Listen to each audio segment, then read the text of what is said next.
Did you know that digital products has increased by 70% in just the last 2 years? And conservative estimates place spending on digital products in just 2024 to over $135 billion. That's billion with a B. And right now, even with that billion with a B, digital product sales are only accounting for about 3% of consumer spending. Just let that sit for a moment. So with that being said, just imagine you selling your digital products and making money while you sleep. Let's talk about it. Today we're going to dive in and talk about selling your digital products online step by step. Why? Because it's a fantastic way to grow your online business and supplement your local sales or your physical sales, your brick and mortar sales. Like, for example, say you make custom craft items like t-shirts or mugs or, signs for home decor. Instead of, but in addition to making those items because you love to craft, I know I do too, you can layer in the digital products so that you're not always hustling for that next customer. The customers come to you. Now, if you're new to digital products or just getting started, you might be overwhelmed with all of the different platforms that there are to choose from. There's Shopify, there's Etsy, there's Amazon, there's Wix, Squarespace. And the difference between those is whether you're selling on do you sell on a marketplace or do you sell on a standalone website? It's a lot to take in. And I do have another video on Etsy versus Shopify. So if you're wondering marketplace versus standalone, check out that video after you listen to this one. You also have platforms like Gumroad and StanStore and PayHip. So there's a lot to choose from. I think when you're asking yourself, where do you get started? The question is, how much experience do you have on the technical side? And how much experience do you have marketing? If you are new to the whole experience, then you might want to go with a marketplace. The benefit of a marketplace is that they already have the customers. You don't have to work as hard to get in front of your potential audience because a place like Amazon or a place like Etsy already attracts a certain type of customer and they're already searching for something specific. So if they're searching for what you have to offer, it's easier to get in front of them. Now, on the other hand, on a standalone site, which is actually preferred because you're building your own brand, is that you have to bring the traffic. So if you have a large social media following or another way to bring in traffic, then starting off with a standalone site might be beneficial to you. Because with the marketplace, even though they bring the traffic, they're not bringing the traffic just for you.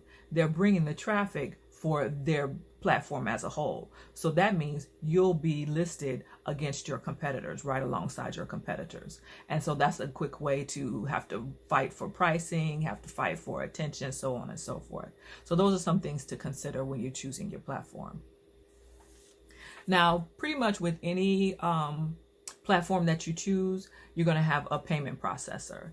Some have theirs already integrated. Some might have it linked to a third party. So like say, for example, for Etsy, they will handle the payment processing. If you're on another site, they might link to something like Stripe or something like that. But either way, no matter what you choose, that part of it is pretty simple to set up. So you don't have to worry too much about that.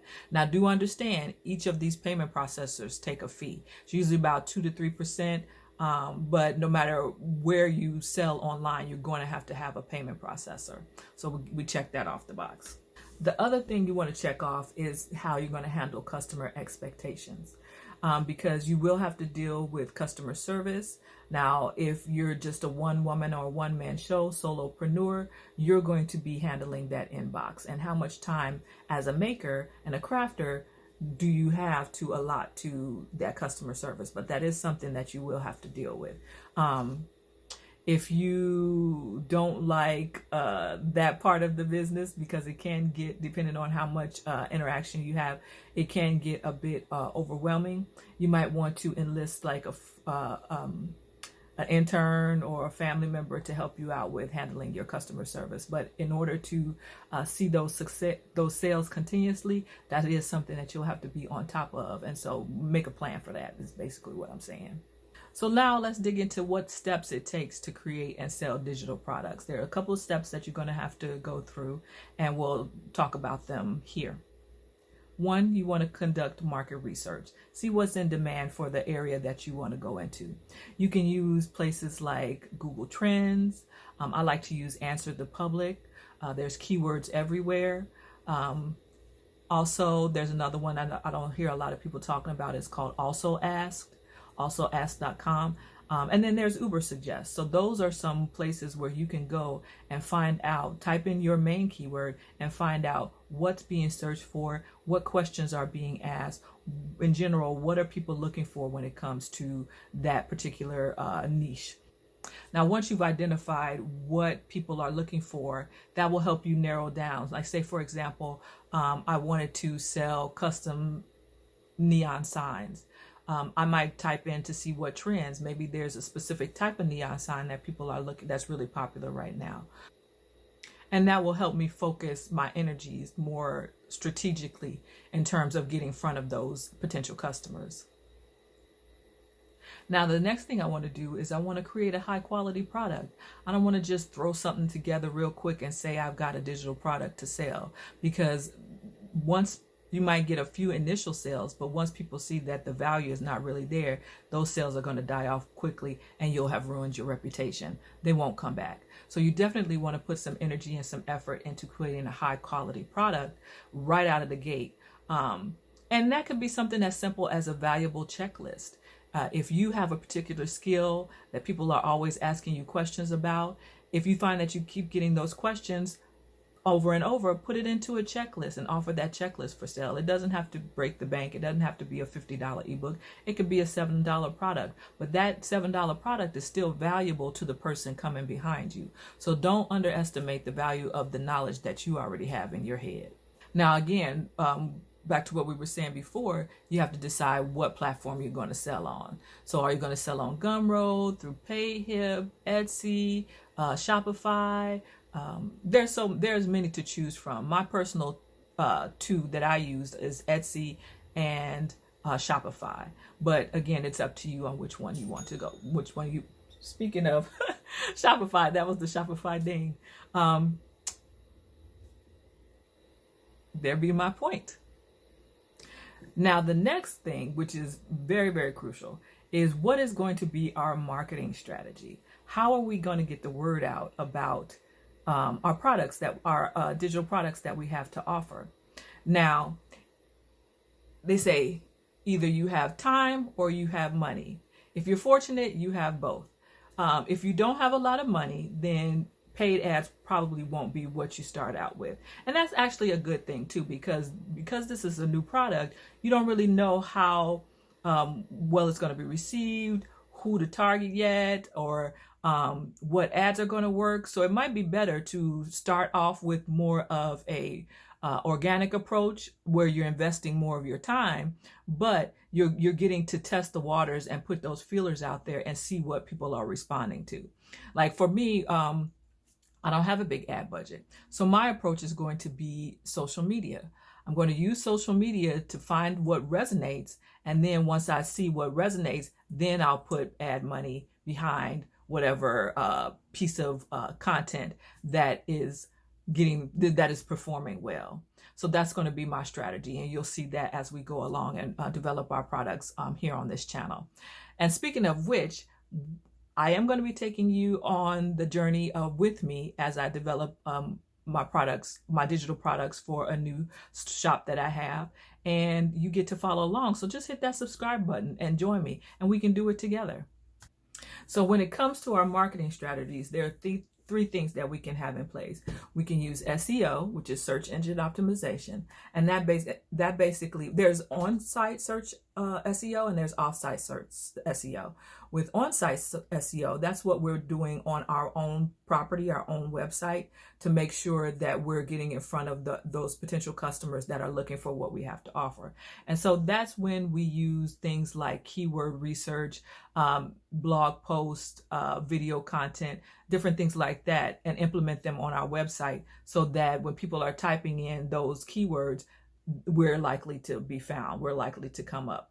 Now, that is more of a slow build. It takes time for SEO to work, but that is something that will give you a long runway when it does kick in. Because those I have a site that I haven't, and this is actually not best practice, but I'm just going to be real with you guys. I have a site that I haven't posted new content in over like 2 years, but it still brings traffic for me, and I still get sales from that store or that shop because of that organic traffic that I built initially. Now, on the other hand, we also have social media. Now, social media has its pros and cons. The pro is that it's a free way to get exposure, and the potential for a lot of exposure exists there. Now, I know we're all familiar with TikTok and how many small businesses have blown up just by using TikTok and going viral on TikTok. The downside is that it's not predictable. You can't force yourself to go viral. I mean, there are a lot of people that promise that they have the formula, the secret formula to going viral, but really, honestly, no one knows what TikTok's algorithm does. No one knows what Instagram is going to do next week. And so you're kind of at the mercy of those platforms. We all know how this goes. Whenever a new social media site comes out, there's easy organic reach. Everybody has the chance to like kind of go viral, so to speak, and there's a lot of exposure. But then as they start to monetize their platform, that reach slowly starts to dwindle. Everybody knows how Facebook pages has gone. Facebook business pages went by the wayside. When they first started, you got lots of engagement, lots of reach from your Facebook business page.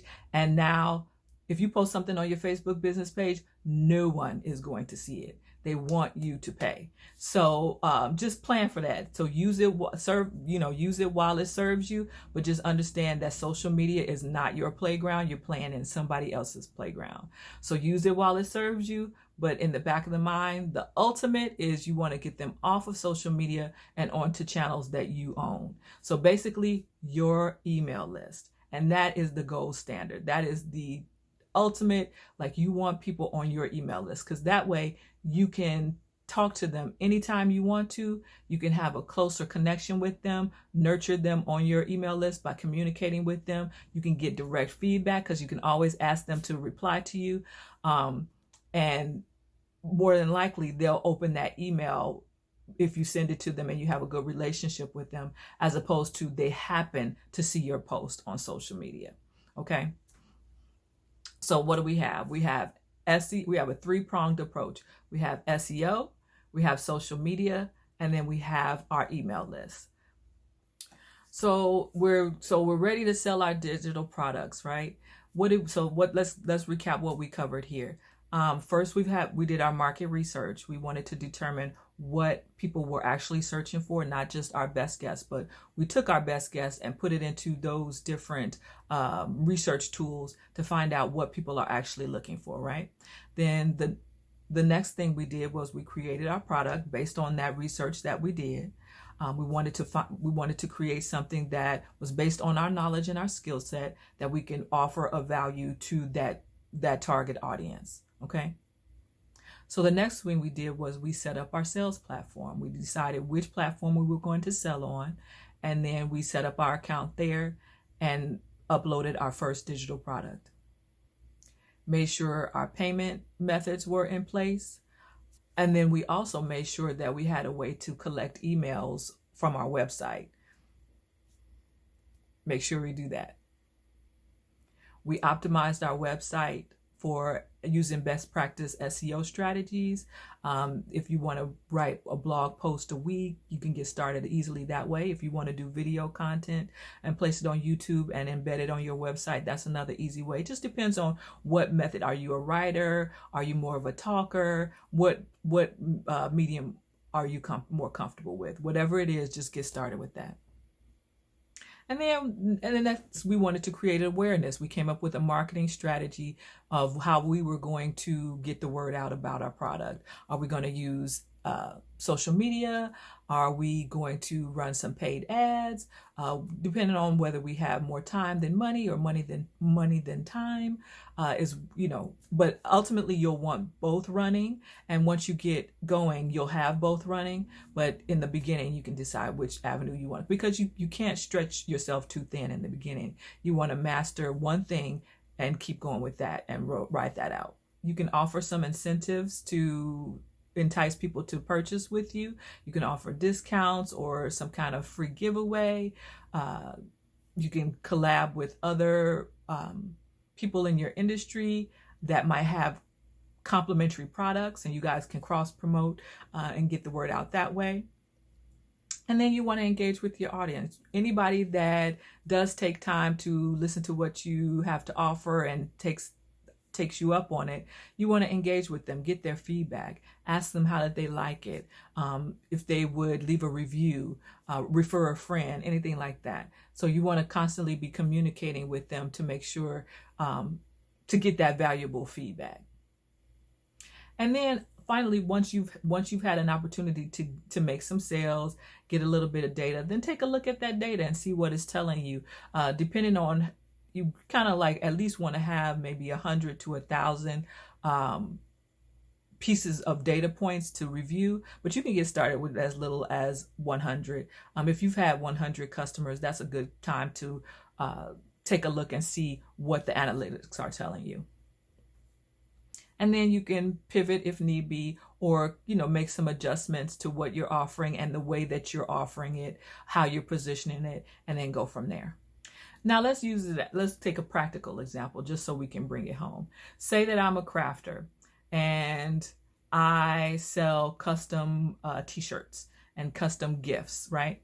And maybe there are hobbyists out there. I shouldn't say maybe, there are hobbyists out there that want to make these custom items themselves, right? So I can create a DIY, maybe an interactive workbook. I won't say ebook, because ebooks kind of, they still work. I'm not going to say that they don't work, but they're kind of getting played out. So I would zhuzh it up just a little bit and say I'm offering an interactive workbook.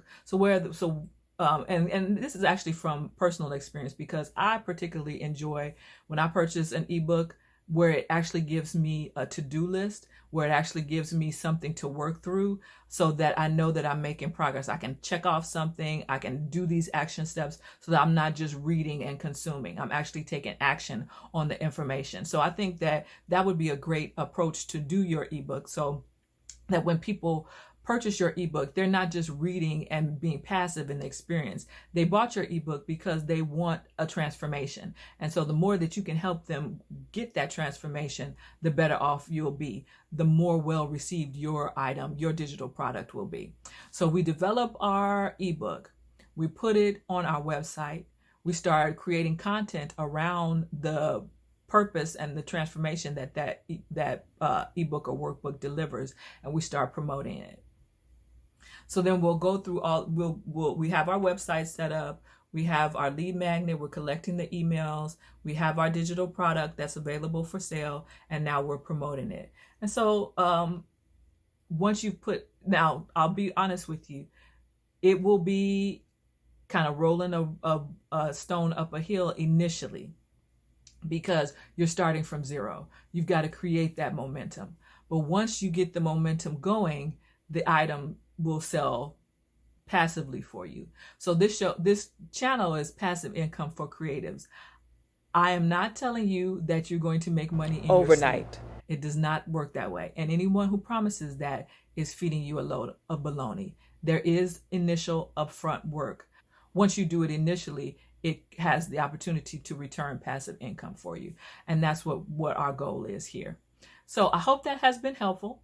If you have any questions or need any further clarification on anything that we've talked about today, go ahead and leave a comment, and I promise I'll circle back and help you out some more, I'm happy to do so. And thanks for watching. Oh, check out some of these other videos that YouTube thinks you should watch next. All right, talk to you later. Bye.